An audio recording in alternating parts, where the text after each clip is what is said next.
Now, the rest of the story.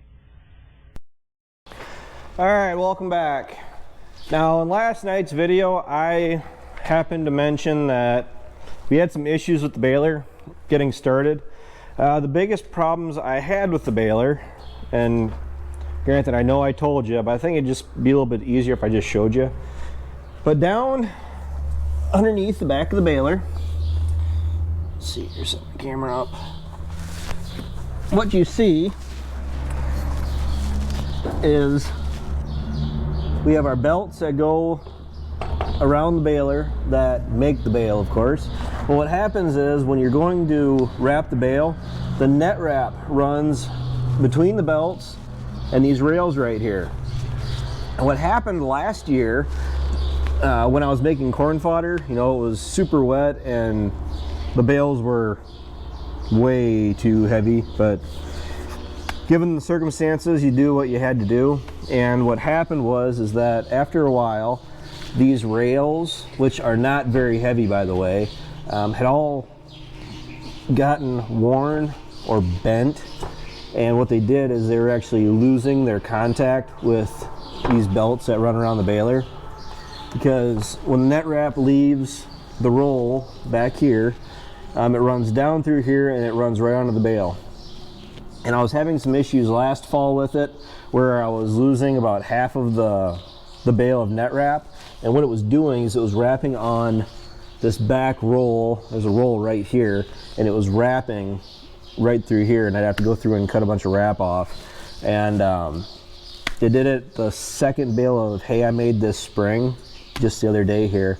And obviously it wasn't an issue that was just limited to making corn fodder. It was going to follow me into making hay. And this is actually the third time that I've had to go through and bend these bars back up.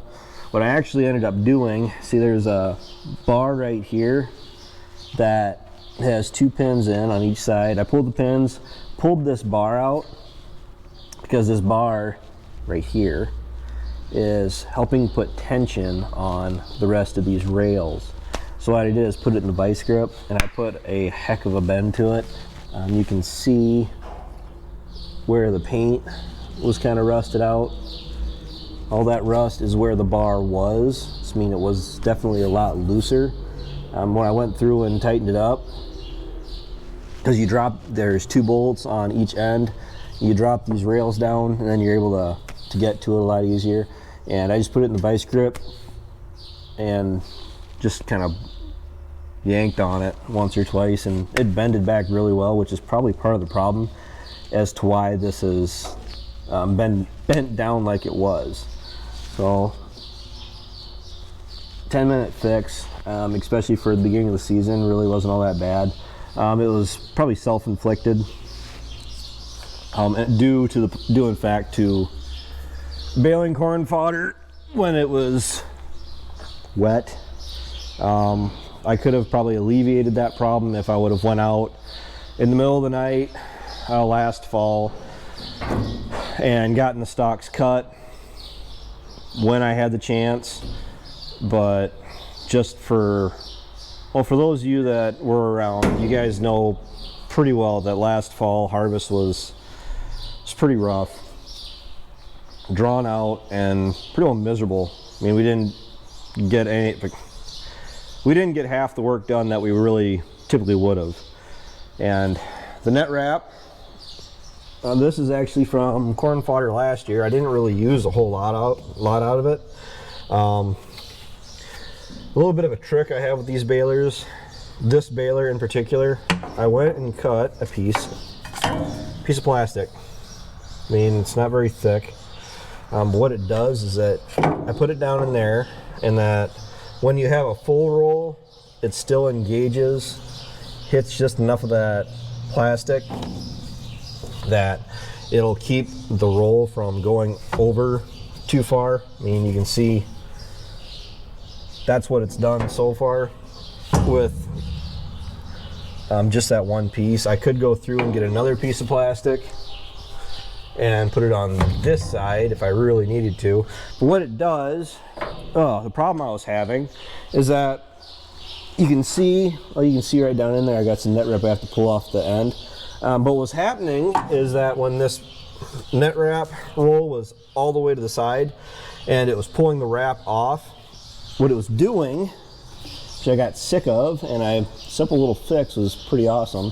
What it was doing is it was getting too far off this roll here. When it would engage, you can see where the wrap is right now, and you can obviously see the end of the roll of net wrap.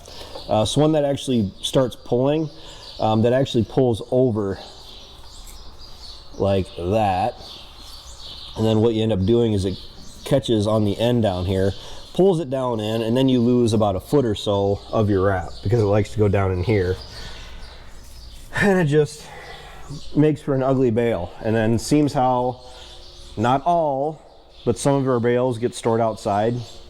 The net wrap helps repel a bunch of moisture that these bales may get if it rains, whatever else. So having the net wrap fully across the bale is huge. We do try to set aside the bales that aren't fully wrapped or didn't wrap at all. We set those aside and make sure that there's some of the first that we feed out. For the hay, for the first crop stuff, hey, where you been? That we just made the other day, I did leave it up at 3 wraps of net wrap. Three wraps is in 3 full revolutions of net wrap on the hay. Alfalfa really shouldn't need that much. Alfalfa, I think, is only recommended 2. Grass, the grassy, fluffy stuff, I treat that stuff just like corn fodder. Yeah, you can get away with just wrapping it twice. But to me, like the grassy, fluffy, like pasture grass, and even that, like that grass I made out at Ryan's, that stuff doesn't really like to compact at all. Alfalfa loves to compact and get hard. Anybody that plugs anything with alfalfa already knows that alfalfa has no problem just packing tight like concrete. Corn fodder, grass, I'm not familiar. I've never baled rye. I think they do say that for rye, that it does require a little bit more wrap around it. But another thing too that net wrap does is that if you're handling the bale more than, say, once or twice, more net wrap around the bale allows it to be handled more without falling apart. Say if you only wrap it twice and then you're planning to, all you really do with it is you haul it in from the field and you set it in the shed. That's the last time you handle it until you feed it out. You pull it out and you feed it right away. Well, in our case, like the shed that we have out here that we were stacking them in, we're planning on, which it'll happen, what's going to end up happening is that we brought them in from the field, we unloaded them off the bale carrier and set them in the barn. All right. Well, the thing is, for us, we're going to have to load them up and take them to wherever those bales are needed, because we don't typically have, well, the amount of storage we have in this farm here outpaces the amount of cattle that we'll have here. And we don't have any cattle here right now. We did have some cattle here over the winter that you guys were wondering where the wrapped bales were from. That wrapped hay was for those heifers. Well, all of our hay that we had stored here ended up getting reloaded and then put on my bale carrier and then pulled either with the truck, depending on if there was ice and snow and miserable conditions out. If we couldn't get out around with the truck, I would use the 7600 and I would haul the bales out to where we needed them, albeit out to Ryan's place, which with those extra cows that he bought, a lot of the bales went out to his place, and also down to my place. On that 6 bale carrier that I got it for a really good deal. I bought it privately. I bought it with that in mind, that we would be able to use that for shifting bales between our farms, and that's exactly what it is used for, and it is doing that job very well. I want to get a second one, as a matter of fact.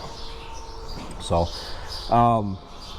as far as the extra wrap on the hay too, like with the grass, 3 wraps on that, and it keeps it like a tight, nice, firm bale, especially for the amount that we're going to be handling it and stacking it, because you don't really want to use a poorly wrapped bale and put it on the bottom of a 3 bale tall stack of bales.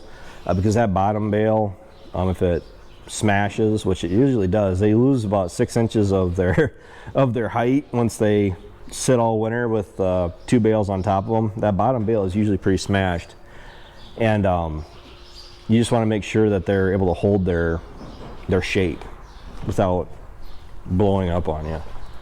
So I got to go through and pull this baler off. I actually want to go through, I'm going to grease it, probably pull it out into the doorway real quick, take the air hose to it, get all the dirt and dust off of it, grease it, oil it, park it. I did have a guy asking about some custom work. Depending on what kind of work it is, sometimes it is cussing work, but I think with all the rain that we got, I think that pretty well fell through, which I'm really not in the business of doing custom baling much anymore. I try to avoid it, not because I can't do it, not because I've had any bad instances of doing custom work. What bugged me about doing custom work was I don't get a whole lot of calls for doing hay and like straw and stuff. I mean, I made a few hundred bales those couple years that I was actually doing custom baling actively. But what I was getting the most calls for was for corn fodder, which is perfectly fine with me, because corn fodder, that adds up quick. And at $10, $11 a bale, and you can pound out 200-300 bales in a job, that's great. But the problem is that I gave up doing custom work because, not because of the wear and tear, because I was, and I still do, a really good job at keeping up with the baler, keep the teeth up and greasing everything. But the problem I had was 2 years ago, you know, last year was a miserable, kind of like a drawn out fall, and the year before was too. Well, the year before, I had a guy call me up, and he had about $5,000 worth of baling that he was asking me if I would do. I would have done it in a heartbeat. Only problem is we were in the thick of harvest, and it was everybody that is available to work, you are here working. Farm comes first. I mean, that is a given. I mean, the farm should never really be put on the back burner, especially when it's harvest and planting time. I mean, that is your most money producing times of the year. And unfortunately, because we were busy harvesting our income, I had to let that $5,000 job go, and unfortunately never had a chance to pick it up again. So I actually gave up doing custom work because I was getting too many calls and I wasn't able to keep up with them. And I'm not in a position where I'm about to go buy another tractor, another baler, and I have no interest in doing custom work full-time like that. It was more or less just a supplemental income deal. So, oh well, it is what it is. I like baling when everything works. Same thing with pretty much every job on the farm. I think everybody can pretty well agree with that. As long as everything's working great, I mean, you can pretty much enjoy every job you got to do. Even just hauling round bales one at a time with a single bale carrier, the 3-point bale carrier in the back of the tractor. Long, monotonous, dull days putting around on a 2955 or a 4230, depending on what they threw me in. That was a pretty big part of my childhood growing up, actually, because we did not have the bale carrier. So whenever we would make the hay down at my place, we made second and third crop down there in round bales. So that was, at the time, for how much hay was down there, that was 2 to 3, no, it was about 150 bales second crop, and you know, right around 90 to 100 third crop. And I hauled every single one of those in most of the time with the tractor. So yeah, took a few days to do it, but back when I used to listen to the radio a lot more, I don't anymore. Music is terrible. I catch myself listening to the music of my childhood. Brooks and Dunn, hands down my favorite country band. Listening to Brooks and Dunn, Toby Keith, Clint Black, Sawyer Brown, and just kind of puttering back and letting your mind wander for the day, because we didn't have cell phones, we didn't have YouTube. It was pretty much just you, the machine, the rumble of the engine, and the radio. And well, the 2955 is the only one with a radio, so you work with what you were dealt. If you had a tractor with no radio, it was basically you, yourself, and I, or me, myself, and I, keeping me company. Which, left all day with the thoughts in my head, that can get kind of scary too.